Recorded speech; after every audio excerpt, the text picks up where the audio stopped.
C. Bungkus yang di luar adalah mereka kapitalis, tetapi mereka masih menerapkan prinsip-prinsip komunis seperti adanya pengendalian satu partai, adanya sentral komite, kemudian yang ciri-ciri yang jelas adalah mereka sangat anti agama, banyak ciri-ciri lagi yang lain.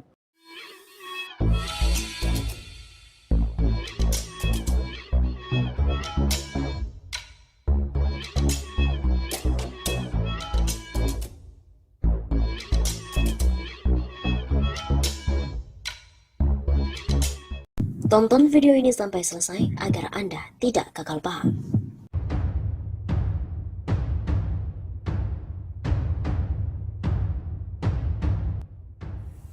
Dosen senior UI mengungkap banyak pejabat yang mendukung komunis gaya baru.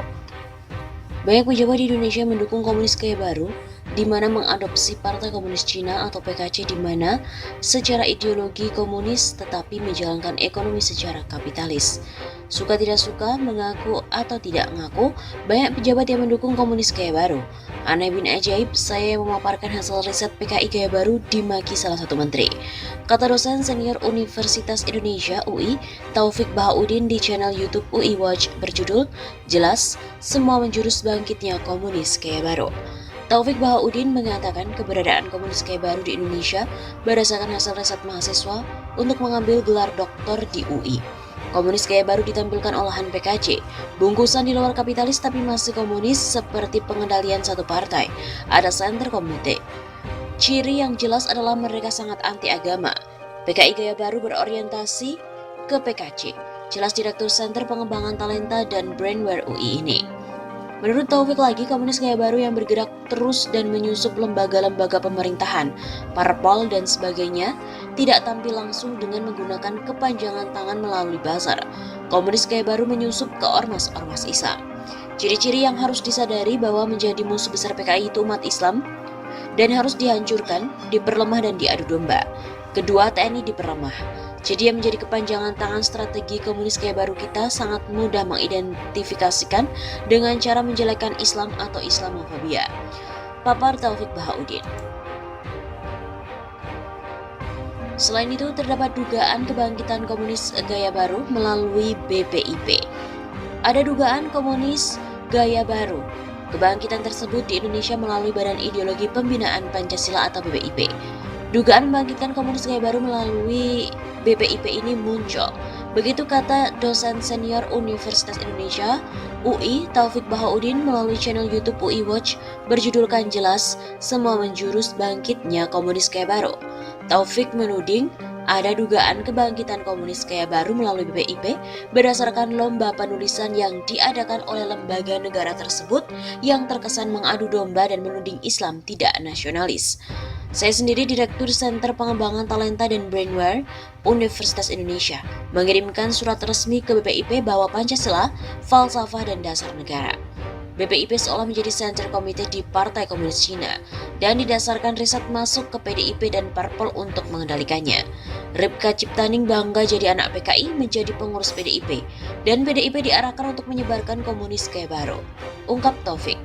Taufik juga mengingatkan umat Islam serta TNI menjadi penghalang kebangkitan komunis gaya baru ini. Umat Islam harus dihancurkan, diperlemah dan diadu domba. Kemudian TNI diperlemah. Jadi yang menjadi kepanjangan tangan strategi komunis gaya baru, kita sangat mudah mengidentikan dengan menjelekkan Islam atau Islamofobia.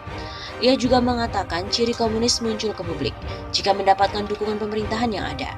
Terkait dugaan Taufik Bahaudin, Redaksi Suara Nasional juga mencoba menghubungi Kepala BPIP, Profesor Yudian Wahyudi. Namun sampai saat ini, tulisan tersebut juga belum ada jawaban dari yang bersangkutan.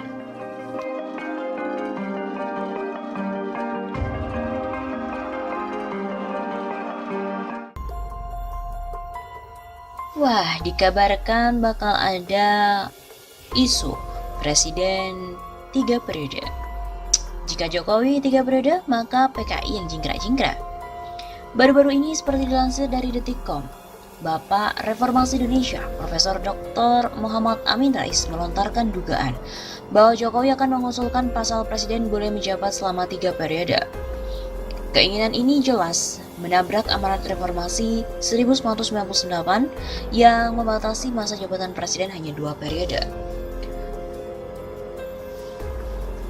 Pernah dituliskan oleh penulis bahwa ada judul Waspada Agenda Besar Parlemen Indonesia periode 2019-2024, dan akhirnya tulisan tersebut viral, dimuat di beberapa situs berita online.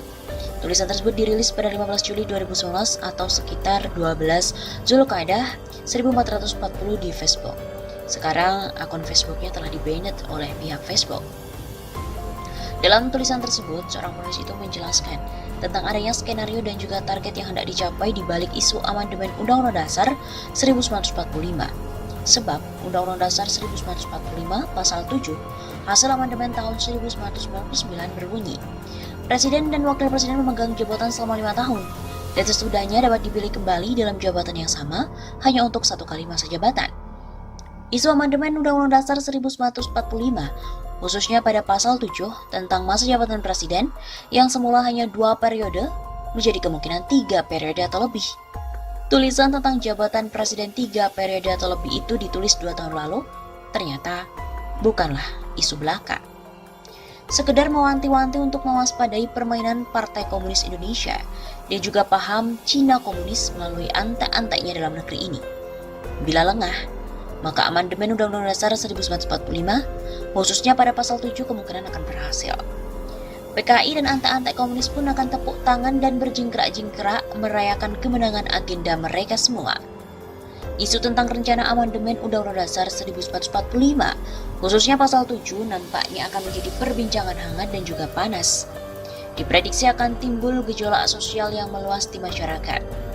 Bagaimana mungkin saat ekonomi anjlok, angka kemiskinan bertambah, pengangguran pun bertambah, rakyat hidup susah, malah minta 3 periode. Yang bener aja. Isu Jokowi 3 periode ini menguat lagi pasca kisruhnya Partai Demokrat yang melakukan Kongres Luar Biasa atau KLB di Sibolangit, Deli Serdang, Sumatera Utara. Ditengarai KLB Partai Demokrat tersebut didukung oleh lingkaran istana. Banyak juga pihak yang menuding kisruh menimpa Partai Demokrat itu diduga sekarang ini diotaki oleh para jenderal merah. Disinyalir Muldoko dan juga faksi yang tersingkir di Partai Demokrat beberapa tahun silam hanyalah pemain figuran saja. Pengendalinya yang sebenarnya adalah geng politik Jenderal Merah yang sangat berpengaruh. Selain kisruh di Partai Demokrat, publik juga mensinyalir safari politik Ketua Umum Partai Golkar, Airlangga Hartarto, ke beberapa ketua umum partai untuk membawa misi khusus. Tahun kemarin, Airlangga Hartarto juga melakukan hal yang sama. Misinya adalah RUU Omnibus Law Cipta Kerja atau Cilaka. Adakah safari Airlangga Hartarto tahun ini punya misi tertentu? Khususnya yang terkait dengan isu Jokowi 3 periode. Rumornya Airlangga Hartarto dikenal dekat dengan link Jenderal Merah.